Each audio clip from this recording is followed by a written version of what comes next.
Uzma, okay. तो हम आज पढ़ेंगे, अभी स्टार्ट करते हैं लेक्चर अपना।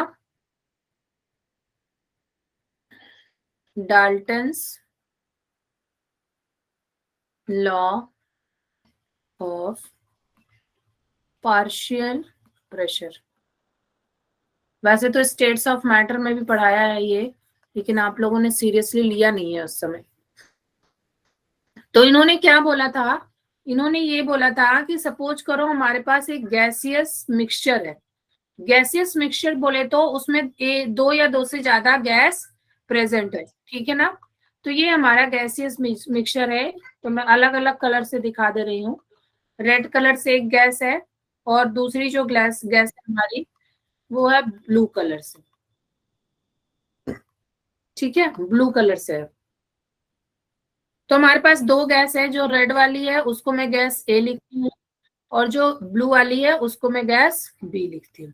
ठीक है, तो ये है आपका gas A and gas B. और इस केस में क्या हो रहा है कि ये बोल रहा है कि ये हमारा मिक्सचर है, गैसियस मिक्सचर। लेकिन ये कैसा मिक्सचर है? Non reacting, non reacting gaseous mixture. ठीक है, नॉन रिएक्टिंग गैसियस मिक्सचर।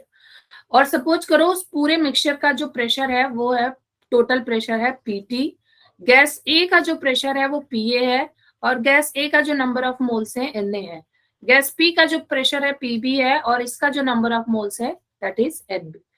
तो अब partial pressure, law of partial pressure क्या कहता है? डाल्टन्स बोलते हैं कि the total pressure of the gaseous mixture is equal to the sum of the partial pressure of each gas present in the mixture। ठीक है, इसका मतलब कि जो टोटल प्रेशर है PT, that is equal to the sum of partial pressures of gases. ठीक है, अगर दो गैस हुआ तो पीए प्लस पीबी होगा। अगर तीन गैस होगा तो क्या हो जाएगा बताओ? पीए P1 P2 plus P3 पी3, या फिर पीबी प्लस पी। अगर PC तीन से भी ज्यादा होगा तो क्या हो जाएगा? PA plus PB plus PC dot plus dot dot. ठीक है, तो ये हमारा partial, Dalton's law of partial pressure है। इसके अलावा इन्होंने एक और एक्सप्रेशन दिया था। इन्होंने एक और एक्सप्रेशन दिया था, एंड दैट एक्सप्रेशन इज कि the partial pressure of any gas, ठीक है, partial pressure of any gas is equal to the mole fraction of the gas, उसी गैस का mole fraction into total pressure of mixture. ठीक है, सो बच्चा party, what is the mole fraction? Any one of you, what is the mole fraction? किसी को पता है? नहीं पता है। मैम Na क्या है? नंबर ऑफ मोल्स है।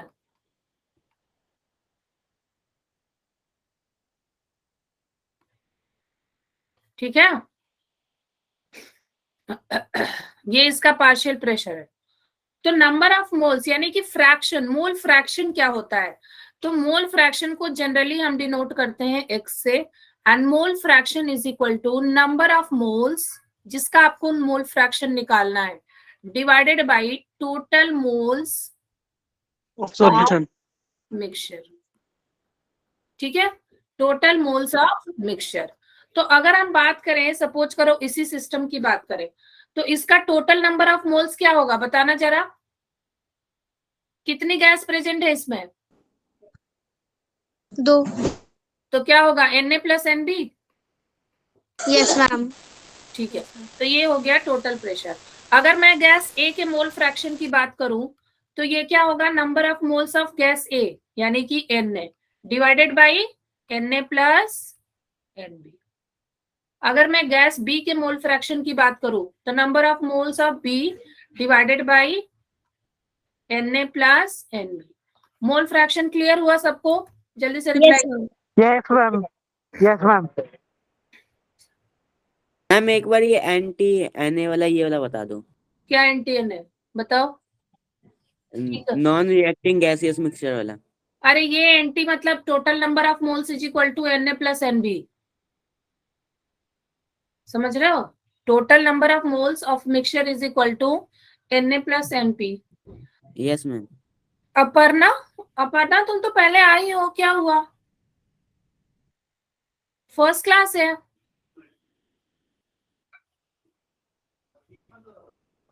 ये वही अभी जस्ट शुरू किया है, ये फर्स्ट ही स्लाइड मैंने पढ़ाई है। मैं बस आपको केपी का एक्सप्रेशन निकालना सिखा रही हूँ, उसके लिए हमें Dalton's law of partial pressure की जरूरत पड़ेगी, ठीक है? तो ये फर्स्ट ही है। चलो, तो ये हो गया हमारा मोल फ्रैक्शन। अब हम आते हैं अपने ओरिजिनल जो हमें कैलकुलेट करना है उस पे, ठीक है? तो सपोज करो पिछला वाला रिएक्शन ही मैं ले रही हूँ, N2 प्लस O2 सारे ही गैसियस फॉर्म में है, it gives 2NO gaseous form, ठीक है? अगेन सेम कहानी, अगर T इज इक्वल टू 0 है तो सपोज करो इसके नंबर ऑफ मोल्स A है, इसके B है, इसके 0 है। T is equal to T equilibria है तो इसके A माइनस एक्स है, इसके B माइनस एक्स है और इसके कितने हैं 2x, ठीक है? सपोज करो इन सबके पार्शियल प्रेशर क्या है। ये हमारा Pn2 का पार्शियल प्रेशर होगा Pn2 और इसका पार्शियल प्रेशर है PO2 और इसका पार्शियल प्रेशर है PNO। पूरे सिस्टम का जो टोटल प्रेशर होगा, पूरे सिस्टम का जो टोटल प्रेशर है उसको हम बोलेंगे PT या फिर हम P भी बोल सकते हैं, ठीक है? PT या फिर P भी बोल सकते हैं, ओके? अब सपोज करो इसका जो मोल फ्रैक्शन है वो XN2 है, इसका जो मोल फ्रैक्शन है वो XO2 है और इसका जो मोल फ्रैक्शन है XNO है। यहां तक क्लियर है? जल्दी बताओ। Yes ma'am. ठीक है, अब हमें क्या करना, देखो सबके मोल्स पता है, तो मोल फ्रैक्शन निकालने के लिए क्या हमें टोटल नंबर ऑफ मोल्स चाहिए? बोलो। Yes ma'am. Yes ma'am. Mic, Yes, ma'am. हाँ तो बोला करो, माइक इसीलिए ऑन किया है ताकि मुझे बार बार चैट बॉक्स में देखना ना पड़े, ठीक है? तो टोटल नंबर ऑफ मोल्स का मतलब क्या होता है, इसके मोल्स प्लस इसके मोल्स प्लस इसके मोल्स। तो टोटल नंबर ऑफ मोल्स हम निकालते हैं, total number of moles of mixture. तो क्या हो जाएगा, A minus x plus B minus x plus 2x, ठीक है? तो ये कैंसिल आउट हो जाएंगे तो क्या बनेगा A प्लस, ठीक है? अब हमारे पास नंबर ऑफ मोल्स निकल गए सबके और फिर टोटल नंबर ऑफ मोल्स भी निकल गए। अब मैं XN2 निकालती हूँ, तो XN2 क्या होगा, इसके number of moles that is A minus X divided by total number of moles that is A plus B, ठीक है? अगर मैं निकालू XO2 तो क्या हो जाएगा B minus X divided by A plus B। अगर मैं निकालू XNO तो क्या हो जाएगा 2x divided by A plus B। ये क्लियर हुआ मोल फ्रैक्शन सबका? Yes ma'am ma'am. एक बार यहाँ से रिपीट कर दो, कहाँ से? 0 के बाद वो जो लिखा है आपने। मतलब तुम कह रहे हो पूरा सिर्फ एक्सप्लेन कर दो? कौन है ये, Azad Ali? No ma'am, total number of mole से एक्सप्लेन कर। टोटल नंबर ऑफ मोल्स ये समझ आया मैंने क्यों किया है? बोलो। Yes ma'am. Total number of moles का मतलब होता है ना सारे मोल्स को ऐड कर दो, ठीक है?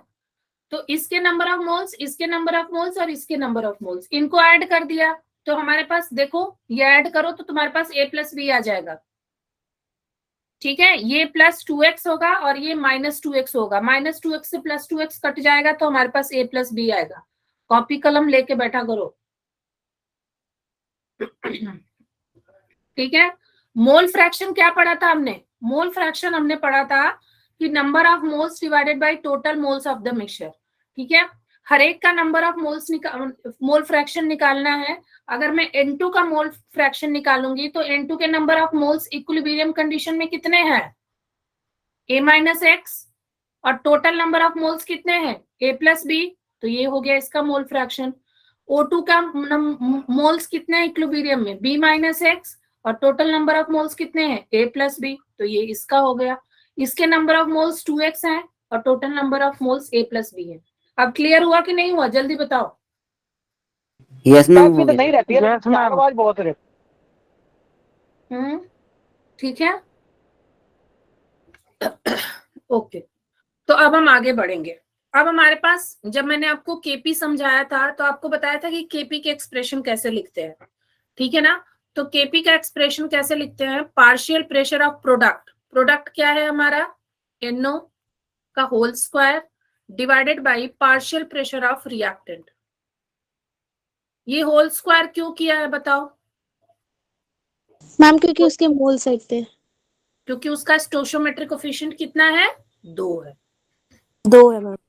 ठीक है, अब देखो, अब हमें क्या चाहिए, हमें चाहिए सबका पार्शियल प्रेशर। पार्शियल प्रेशर निकालने के लिए हमने कौन सा फॉर्मूला लिया था, पार्शियल प्रेशर हमने निकालने के लिए कौन सा फॉर्मूला लिया था। मैम केसी मोल फ्रैक्शन ऑफ देखो, partial pressure of any gas is equal to mole fraction of the gas into total pressure of the mixture। यही फॉर्मूला लिखा था ना। Yes Yes, ma'am yes ma'am.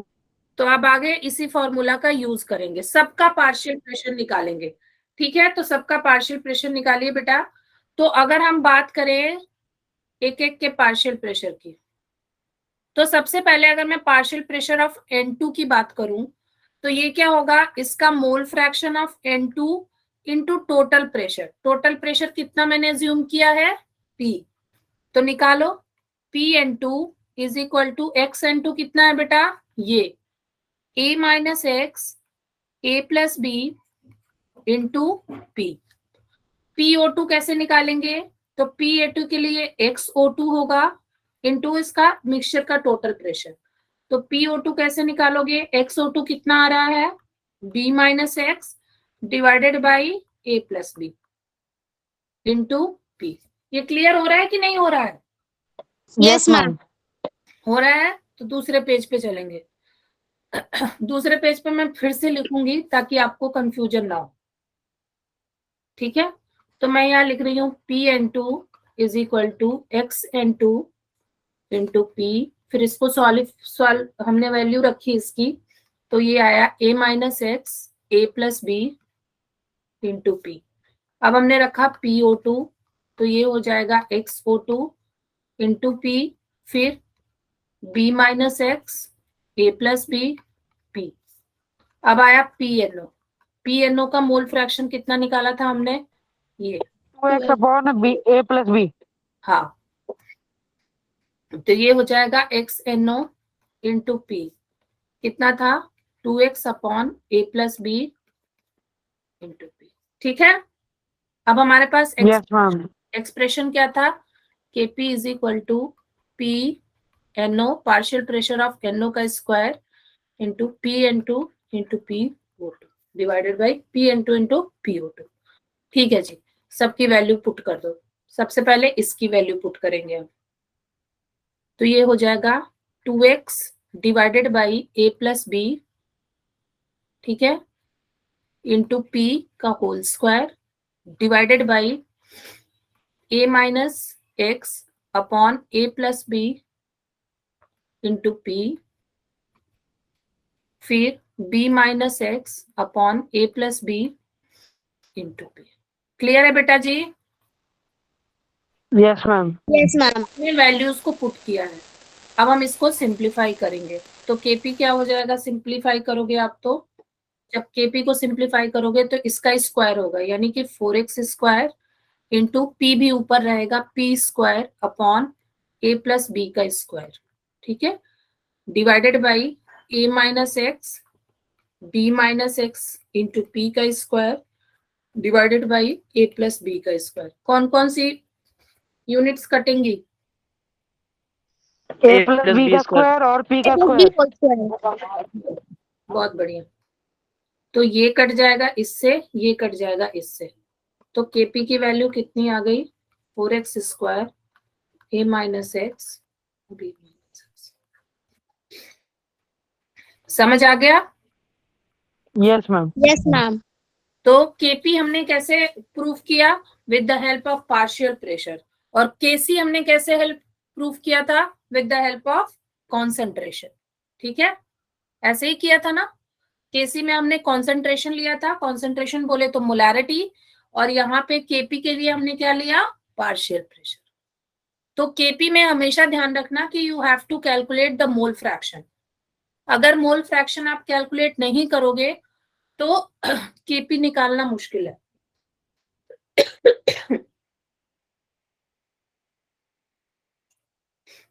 What to repeat I? Last slide वाला ही मैंने ये रखा है यहाँ पे, ये लास्ट स्लाइड का ही मैंने ये कॉपी पेस्ट किया वहां से। मतलब मोल फ्रैक्शन ऑफ N2 वाला बता दीजिए, N2 प्रेशर, पार्शियल प्रेशर। एक मिनट के लिए। कौन सा? डाल्टन्स वाला? किसी में? नो मैम, ये मोल फ्रैक्शन ऑफ आपने वो लिखा है ना, N2 इंटू पार्शियल प्रेशर। हाँ, यस मैम, ये बता दीजिए एक बार। ये फॉर्मूला है ना डाल्टन्स लॉ से, देखो दिखा रही हूं मैं कहाँ से आया। Yes ma'am. ये हमने फॉर्मूला लिखा था कि partial pressure of any gas is equal to mole fraction of the gas into total pressure of the mixture. ठीक है, ये मेरा फॉर्मूला था। ठीक है, इसका मतलब अगर मैं पार्शियल प्रेशर की बात करूं किसी भी गैस के, तो वो होगा उसके mole fraction into total pressure के बराबर। ठीक है विवेक? आगे चलेंगे। अब यहाँ पे देखो हमने क्या किया है, हमें भी यहाँ पे पार्शियल प्रेशर निकालना है सारे यूनिट्स, सारे कंपाउंड्स का, सारी गैस का। सपोज किया हमने कि यहाँ पे टोटल प्रेशर P है।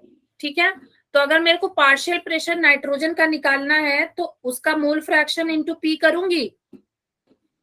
मुझे बोलो, मैं चैट बॉक्स नहीं देख रही हूँ। Yes ma'am. और हमने क्या किया, XN2 यानी मोल फ्रैक्शन निकाला है किसका? N2 का। क्या निकाला है? इसके number of moles divided by total number of moles. अभी क्लियर हो गया कि अभी डाउट है तो बताओ कोई। No ma'am. इसी तरह हमने हर केस में किया है कि सारे केस में हमने क्या किया है, सबके पहले मोल फ्रैक्शन निकाले और फिर उसको total partial pressure, total pressure से मल्टीप्लाई कर दिया। क्लियर? मैं 2-4 ग्राहक आता हूँ ले जाता हूँ। क्या हिमांशु? मैम ये केपी वाला जो एक बार थोड़ा और समझा दो। ये PNO2 वाला जो था ना, कोई भी धंधा केपी। किसका? NO2 का? यस मैम, ये PNO whole square upon PN2 into PO2। ये वाला। ये केपी इज इक्वल टू। हाँ, ये एक्सप्रेशन है। जैसे केसी के एक्सप्रेशन में हम लिखते हैं ना कि concentration of product raised to the power its stoichiometric coefficient. वैसे ही केपी में क्या होता है कि partial pressure of gas raised to the power its stoichiometric coefficient. जो मैंने तुम लोगों को PDF सेंड किया है उसमें फर्स्ट लेक्चर में देखना एक्सप्रेशन कैसे निकालते हैं। ठीक है, ओके मैम। उसको देखना। सलोनी, टाइम का पता नहीं चला। अच्छा, मैंने रिमाइंडर भी नहीं डाला ना, आज भूल गई मैं। Actually back to back classes होती है ना तो दिमाग से मतलब 5 मिनट इंसान रेस्ट करने लगता है, फिर नहीं तो गले की ना बैंड बज जाती है। चलिए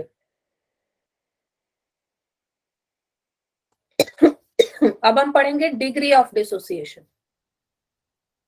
degree of dissociation.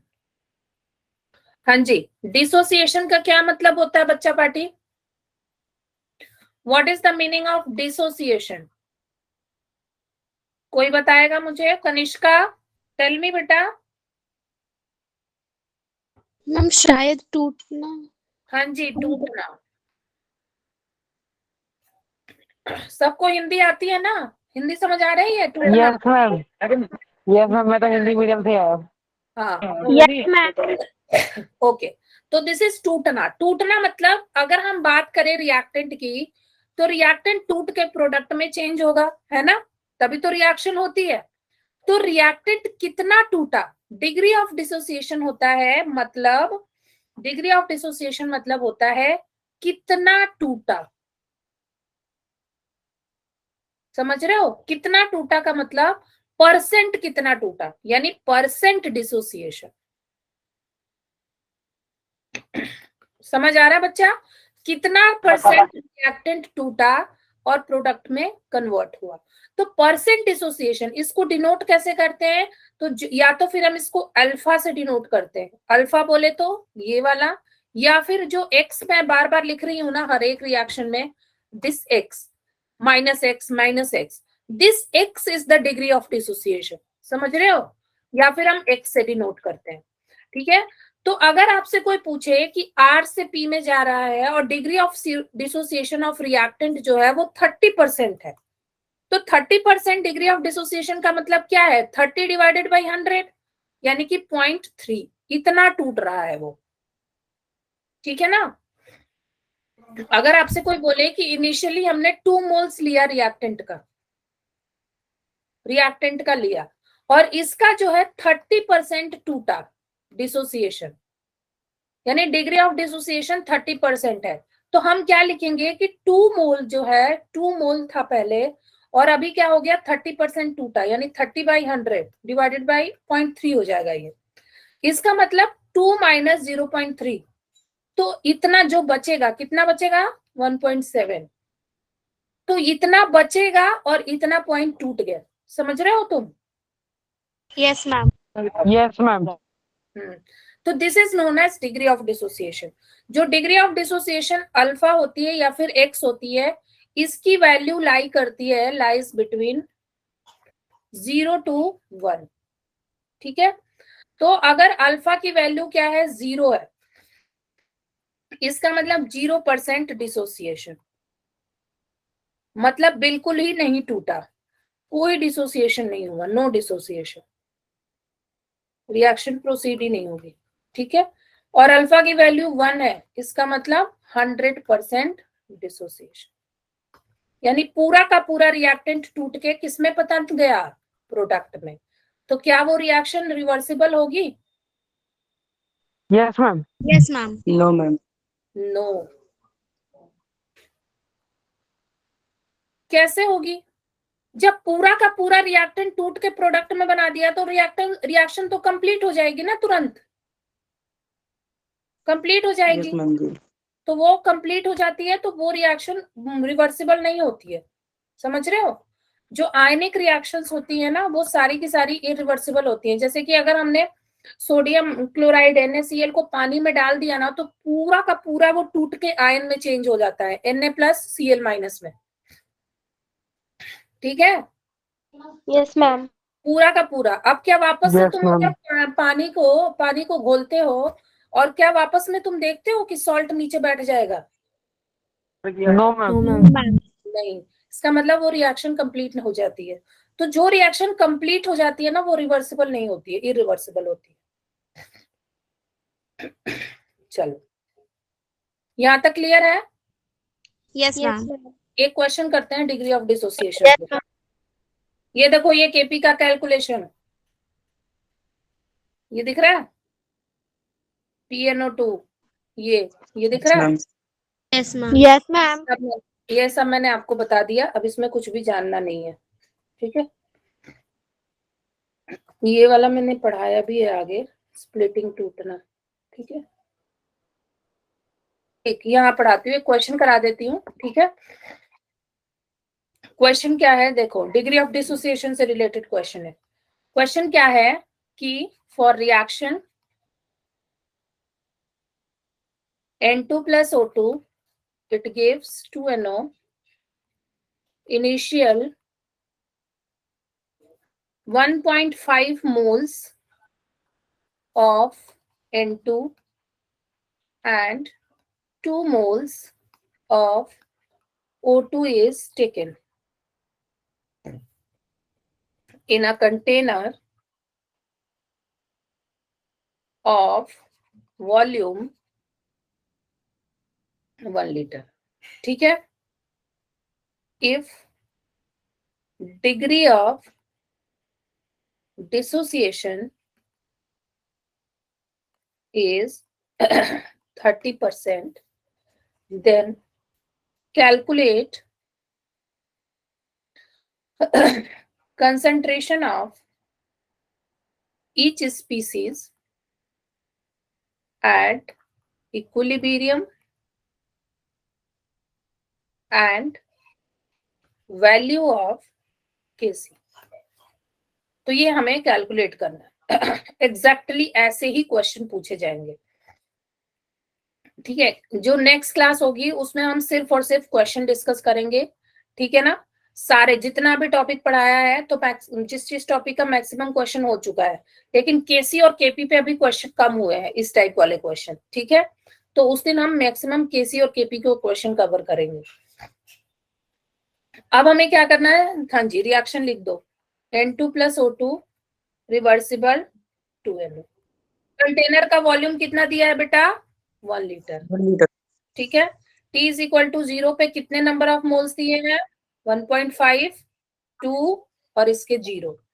T = T equilibrium पे क्या ये कह रहा है कि इसमें से X टूटेगा, जो कि हम जनरली करते हैं, इसमें से X टूटेगा और ये कितना बना देगा बेटा, 2X। 2x।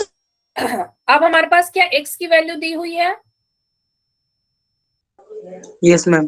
कितना दिया है, 0.3। 0.3। तो हमारे पास X दिया हुआ है 30%, तो हम क्या करेंगे, 30 / 100 कितना हो जाएगा, 0.3। अब देखो हमें कंसंट्रेशन निकालना है, तो सबको क्या करेंगे, मोल्स को वॉल्यूम से डिवाइड करेंगे, तभी तो मोलारिटी निकलेगी, बोलो। हाँ, यस मैम। तो अगर ये 1 दिया हुआ है, इसका मतलब डिवाइड करो चाहे ना डिवाइड करो, बात बराबर है, ठीक है। डिवाइड करो चाहे ना डिवाइड करो, बात बराबर है। ओके बेटा। तो अब हम क्या करेंगे, सबका कंसंट्रेशन निकालेंगे। तो इक्विलिब्रियम पे N2 का कंसंट्रेशन क्या है, 1.5 - X, दैट इज 1.5 - 0.3 कितना आएगा, जल्दी बताओ। 1.2। 1.2 मैम ने चैट में लिखा था सबसे पहले भी। मोलारिटी, ठीक है। O2 का है कितना, 2 - X = 2 - 0.3 कितना आएगा, बोलते जाओ, 1.5। 1.7। 7। और NO का कितना आएगा, 0.6। 0.6। 0.3 × 2, 0.6। अब Kp की वैल्यू निकालनी है, तो Kc की वैल्यू क्या होती है, कॉन्सेंट्रेशन ऑफ NO का square divided by N2 into concentration of O2। तो Kc कितना हो जाएगा, 0.6 × 0.6 डिवाइडेड बाई N2 कितना है, 1.7 है ना, इंटू नहीं O2 है 1.7, 1.2। तो इसको सॉल्व करोगे तो आएगा 0.176। N2 का तो मैम वही है 1.2। हाँ हाँ ठीक है, मैंने वो रिवर्स लिख दिया है, तो उससे तुम परेशान मत होना। बताइए, क्लियर है, यस मैम। Yes ma'am. सब लोग जब मुझे चैट बॉक्स में यस मैम। जो बोल नहीं मैम सकते वो चैट बॉक्स में मुझे बताएं। इक्विलिब्रियम पर क्या कह रहे हो बेटा, मैम, जैसे मैम आपने इक्विलिब्रियम पर लिखा है ऊपर वैल्यूज में 2x वगैरह, मतलब 2x और 2 - x 1.5 - x, मैम सब एक वो सॉरी सब रिएक्शन के लिए ऐसे लिखेंगे। हाँ तुम स्टोइचियोमेट्रिक कोफिशिएंट का बस ध्यान रखना। जैसे एक क्वेश्चन अमोनिया वाला करवाया था ना, करवाया था कि नहीं, यस मैम। तो उसमें अमोनिया में करवाया था, तो उसमें हमने क्या लिया था, क्योंकि उसमें H2 जो है 3 मोल्स था, तो हमने उसको B - 3x किया था, समझ रहे हो। तो यहाँ पे जितने नंबर ऑफ मोल्स, जैसे N2 के पास अगर 2 होता है तो हम A - 2x करते, और जो बनेगा उस जितने उसके नंबर ऑफ मोल्स हैं उसके number of moles into x कर देंगे, ठीक है विवेक। Yes ma'am. क्वेश्चन और कराऊंगी ना नेक्स्ट क्लास में, तो और अच्छे से क्लियर हो जाएगा, ठीक है। चलो यस मैम।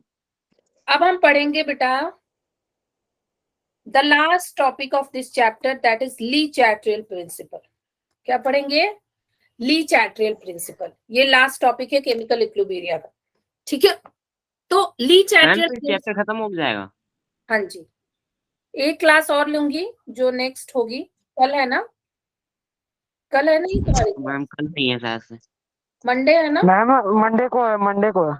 हाँ, तो मंडे की जो क्लास होगी ना, मंडे की क्लास में हम सिर्फ क्वेश्चन करेंगे, इसीलिए, और थोड़ा 1-2 10-15 मिनट का टॉपिक बच जाएगा तो उसको क्लियर कर दूंगी, और देखते हैं आज कितना हो पाता है।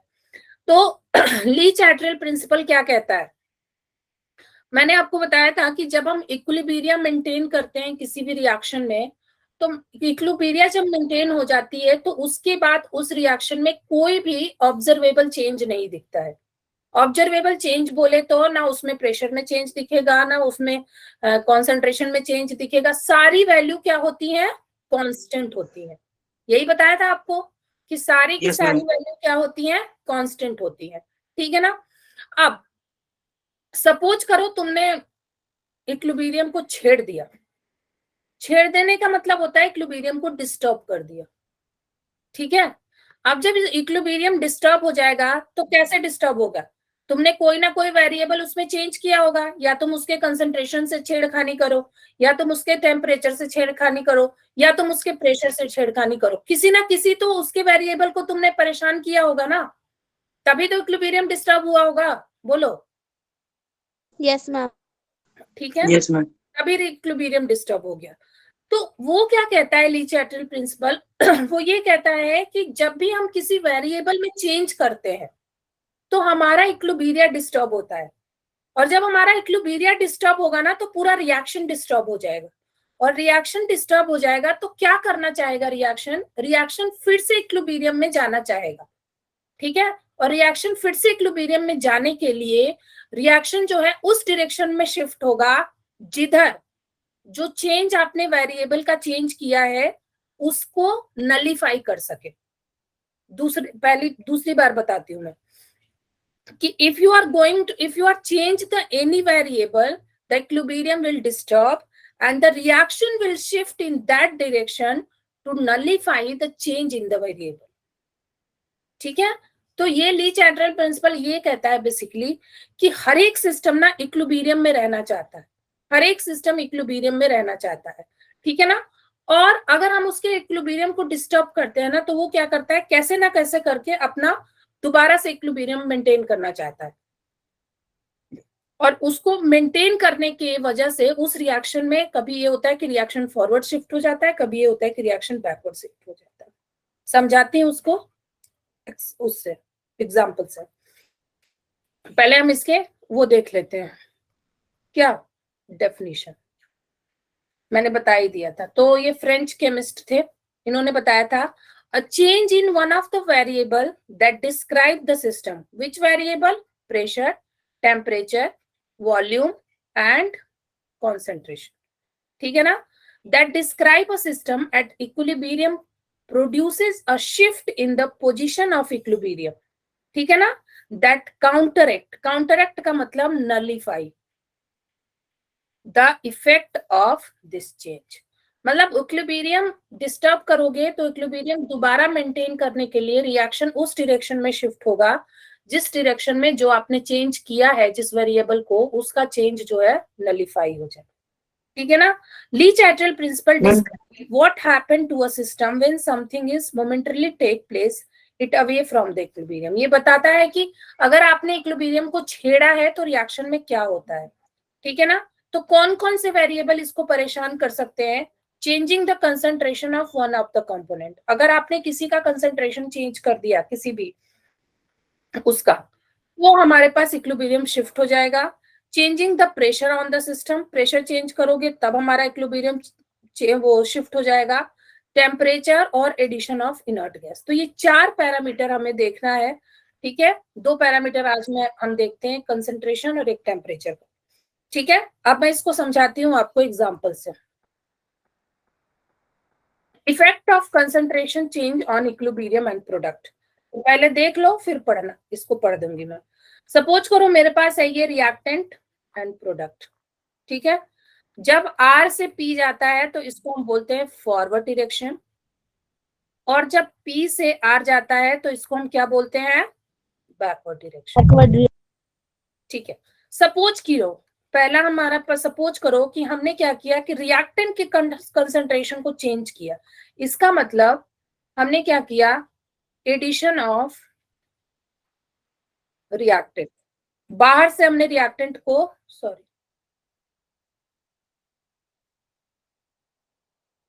एडिशन ऑफ रिएक्टेंट, बाहर से हमने रिएक्टेंट को क्या किया, ऐड किया,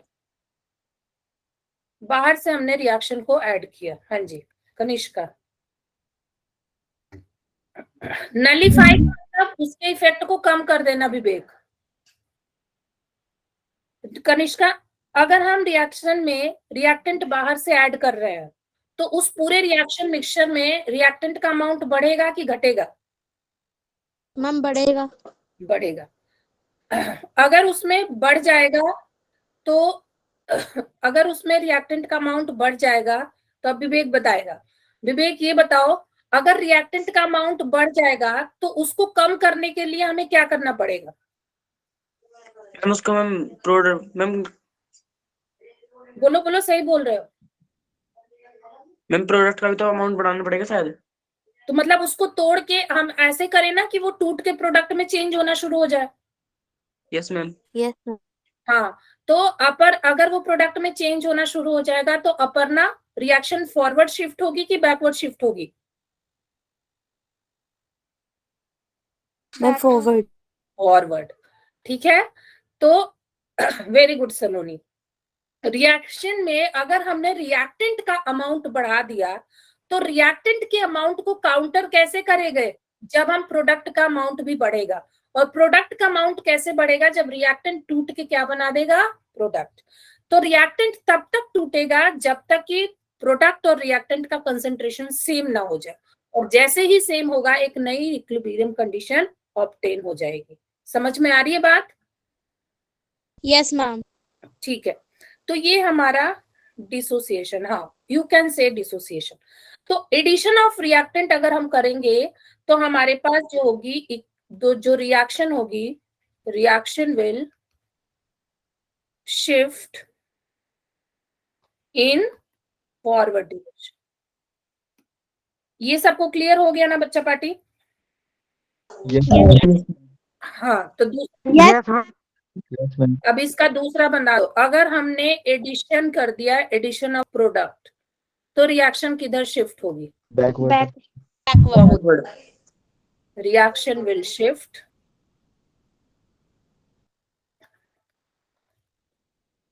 इन बैकवर्ड डायरेक्शन। कौन पढ़ेगा ये? जरा पढ़ के सुनाओ, मेरा गला दर्द हो गया। किसी को दिख रहा है मोबाइल में? जिसके घर में डिस्टरबेंस ना हो पढ़ के सुनाओ। कौन पढ़ेगा? अपने मन से वॉलेंट्री लिया करो। मैम मैं पढ़ लेता हूँ। हाँ हिमांशु पढ़ लो। एज पर ली डिस्टर्बेंस, चैटलियर्स। तुम्हारे यहाँ डिस्टर्बेंस है, तुम जाने दो। मैम मैं पढ़ूं? मैं पढ़ूं? सलोनी पढ़ लेगी, हाँ पढ़ लो। सलोनी पढ़ो। पहला लाइन सलोनी पढ़ेगी, सेकंड लाइन कनिष्का पढ़ेगी। चलो पढ़ो। As per Lee Chatellier's principle, the only way of equilibrium to accept more reactants is to increases product formation. The Stop. forward reaction is favored. Stop. क्या कह रहा है कि the only way to of equilibrium to accept more reactant. More reactant का मतलब अगर हमने बाहर से reactant ऐड कर दिया तो उसका एक ही वे होगा जब हमारा नया इक्विलिब्रियम सेट होगा कि हमारा रिएक्टेंट का अमाउंट डिक्रीज करे। तो रिएक्टेंट का अमाउंट कब डिक्रीज करेगा? जब ज्यादा से ज्यादा प्रोडक्ट बनेगा। ठीक है, नेक्स्ट पढ़ो। सलोनी पढ़ो the forward. The forward reaction is favored when the concentration of the reactant is increased. The equilibrium of the reaction shifts towards the use of reactants in the reaction, which decreases the concentration of the reactants. Is it clear to everyone? Yes ma'am. First line is clear to everyone? Sonia? Aparna? Yes ma'am. Okay. Now second line, Kanishka, yes. Similarly, the addition of product shall increase the backward reaction to the decrease the product concentration. The backward reaction. Stop देखो, addition of product shall increase the backward reaction. क्यों? क्योंकि जब हम addition करेंगे product का तो product का amount क्या हो जाएगा इस रिएक्शन मिक्सचर में? बढ़ जाएगा। और जब रिएक्शन मिक्सचर में प्रोडक्ट का अमाउंट बढ़ेगा तो हम क्या चाहेंगे कि भैया हमारा प्रोडक्ट का अमाउंट डिक्रीज हो ताकि इक्विलिब्रियम मेंटेन हो। तो इसका मतलब प्रोडक्ट टूट के क्या बनाए? रिएक्टेंट। और जब प्रोडक्ट टूट के रिएक्टेंट बनाएगा तो हमारा कौन सा रिएक्शन होगा? Backward reaction. ठीक है, आगे पढ़ो। नेक्स्ट वाला मैं पढ़ूं। The backward. चलो अपर्णा पढ़ रही है, पढ़ो। Similarly, the addition of product नहीं concentration यहाँ से pressure. पढ़ो, बैकवर्ड रिएक्शन से, सेकेंड लाइन से बेटा, सेकेंड लाइन से, इसी की second line. The backward reaction is favored when the concentration of the reactant decreases and equilibrium of the reaction still towards the production of reactant, and the concentration of the reactant will be more. तो बस मतलब product बढ़ा तो reactant की तरफ हम उसको shift कराएंगे, रिएक्टेंट बढ़ा तो हम उसको प्रोडक्ट की तरफ शिफ्ट कराएंगे। तो आप क्वेश्चन कर लोगे ना?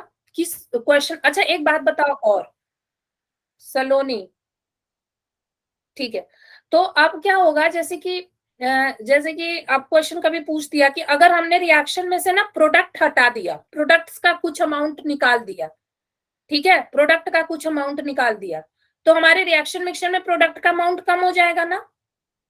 Yes, ma'am. तो कम हो जाएगा तो हमें क्या करना है? प्रोडक्ट बनाना है। ठीक है, कम होगा तो हमें क्या करना है? प्रोडक्ट बनाना है। तो हमारा कौन सा रिएक्शन फेवर हो जाएगा? फॉरवर्ड रिएक्शन, ताकि रिएक्टेंट ज्यादा से ज्यादा टूट के प्रोडक्ट बनाए।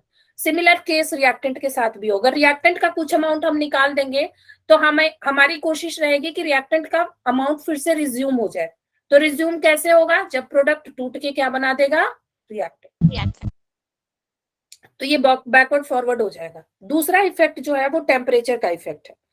ठीक है, तो टेम्परेचर की इफेक्ट की अगर हम बात करें तो टेम्परेचर, अगर हमारा रिएक्शन एक्सोथर्मिक है, बस वर्बली सुन लो, नेक्स्ट क्लास में इसको मैं एग्जांपल से समझा दूंगी।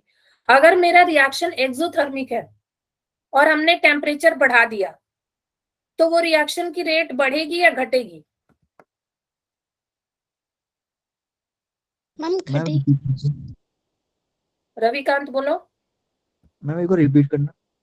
मैं ये कह रही हूँ कि अगर कोई रिएक्शन एक्सोथर्मिक है और हमने उसके टेम्परेचर, उस रिएक्शन का टेम्परेचर और बढ़ा दिया तो उस रिएक्शन की रेट घटेगी या बढ़ेगी? मैम बढ़ेगी। नहीं विवेक। कनिष्का क्या कह रही थी तुम? मैम घटेगी शायद। घटेगी। एक्सोथर्मिक रिएक्शन है यार, उसको हीट की जरूरत नहीं है। हाँ प्रियंका सही है, उसको हीट की जरूरत नहीं है, वो ऑलरेडी उसमें से हीट निकल रही है और तुम टेम्परेचर और बढ़ा दोगे तो उसका रेट ऑफ रिएक्शन कम हो जाएगा। ठीक है, क्योंकि मैंने ना आपको गिव्स फ्री एनर्जी जब आपको मैं बता रही थी, जो लास्ट लेक्चर था याद करो, जो वो टेबल डिस्क्राइब किया था, याद है? जो टेबल बताया था उसी समय मैंने आपको बताया था कि जब रिएक्शन होती है, एक्सोथर्मिक रिएक्शन होती है तो टेम्परेचर को हम लो रखते हैं, और जब एंडोथर्मिक रिएक्शन होती है तो टेम्परेचर को हम हाई रखते हैं। समझ रहे हो बात? तो अगर किसी रिएक्शन में हम एक्सोथर्मिक रिएक्शन है और उसमें टेम्परेचर बढ़ा देंगे तो उसका रेट कम हो जाएगा, और अगर कोई रिएक्शन एंडोथर्मिक है तो उसमें अगर हम टेम्परेचर बढ़ाएंगे तो रेट क्या हो जाएगा? बढ़ जाएगा। ठीक है, लेकिन ये इफेक्ट मैं बताऊंगी कि फॉरवर्ड और बैकवर्ड रिएक्शन कैसे अफेक्ट होते हैं टेम्परेचर से इन नेक्स्ट क्लास। आज मेरा गला दुख गया। ठीक है, ओके मैम। तो हमारे पास अगले क्लास में मेरे पास 5 से 10 मिनट का टॉपिक होगा आपको समझाने के लिए, उसके बाद हम क्वेश्चन डील करेंगे। अरे गेट वेल सून नहीं, ठीक हूं मैं, चिल्ला चिल्ला के गला वो हो जाता है। ठीक है विवेक।